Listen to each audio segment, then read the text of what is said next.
What's cracking, y'all? You are now watching Boo TV. Appreciate you for stopping in. Like, comment, subscribe, hit the bell, stay notified, and let's get into the topic for today. The Los Angeles Clippers just spanked the Los Angeles Lakers 116-102.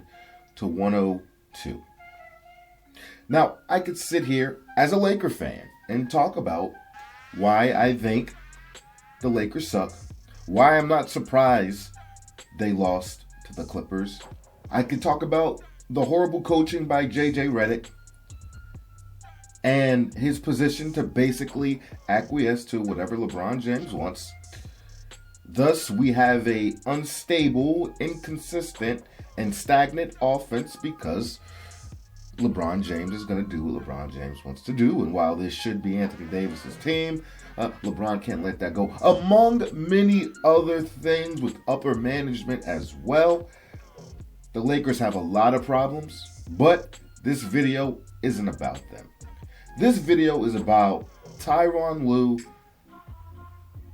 and the Los Angeles Clippers. Now, I've been wanting to do a video about Ty Lue and the Clippers. Nothing long, just to get my thoughts off about them for a couple weeks now, but I've been on vacation, and really it's just coincidental that they played the Lakers because I was going to do this video anyway. So I decided to wait till after the game so I could just, incorporate a little bit here. Now, it's good it happened this way. But big shout out, huge shout out to Tyronn Lue and the Clippers. Let's start with Tyronn Lue. Tyronn Lue, in my opinion, is arguably the best coach in the NBA. His ability to make adjustments,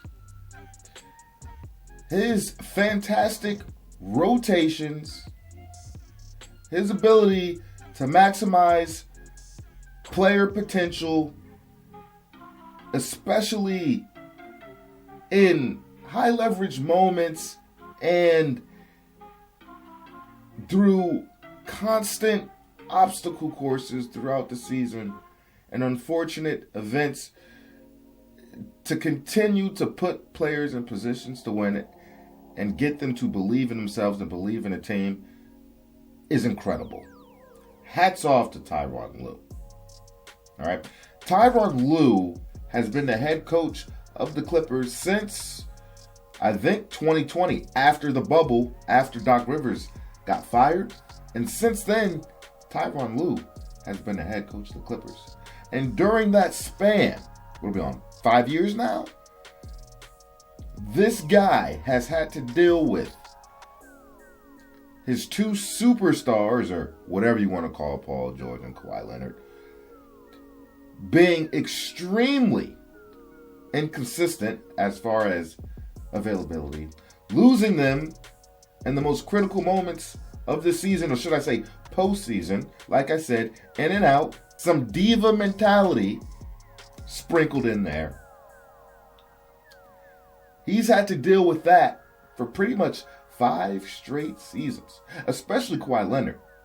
I think saying inconsistent availability is an understatement when it comes to Kawhi Leonard because he had such lengthy absences during moments there, long stretches of lengthy absences during that span.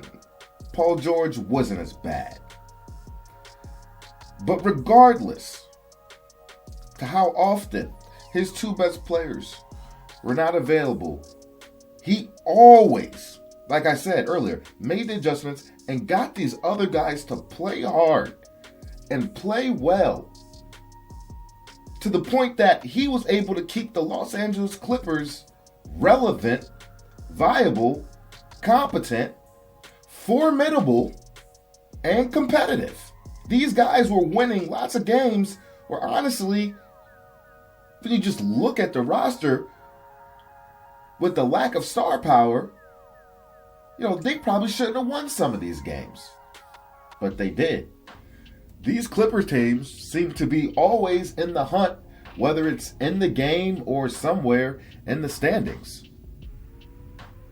I think there was only 1 year where they missed the playoffs, and that was through the play-in tournament. But I do believe, just based off the record, not the play-in, but just off the record, they would have made the playoffs in previous formats to get into the playoffs. Because all they had to do was win one game. They didn't have to win 2 games. And if you remember, Paul George ended up getting COVID, and they ended up losing both games because PG-13 could not play the play-in games. Outside of that, I'm pretty sure they made the playoffs every single year. No matter who they got. Late additions like Russell Westbrook, who came in and made an immediate impact. And Russ has only been on an upward trajectory since leaving the Lakers. Had a pretty good stint with the Clippers, and everything was going well until James Harden got put in the mix, and of course, Russ went back to the bench. Now look at Russ, thriving with the Denver Nuggets. But this ain't about Russ. Shout out to Russell Westbrook, by the way. When you watch those Clippers games, watch those role players play. You know, I know some of them that were here in the past aren't there anymore, you know, like the Reggie Jacksons. I think Batum left and then came back. I think he's with the team again now. You know, Patrick Beverly was there at one point. Obviously, PG's gone now, et cetera, et cetera. I mean, yeah, role players that had really big moments and very important players because of the energy they bring, man. Bones Highland. Terrence Mann had some shining moments, man, over the years. These kinds of players.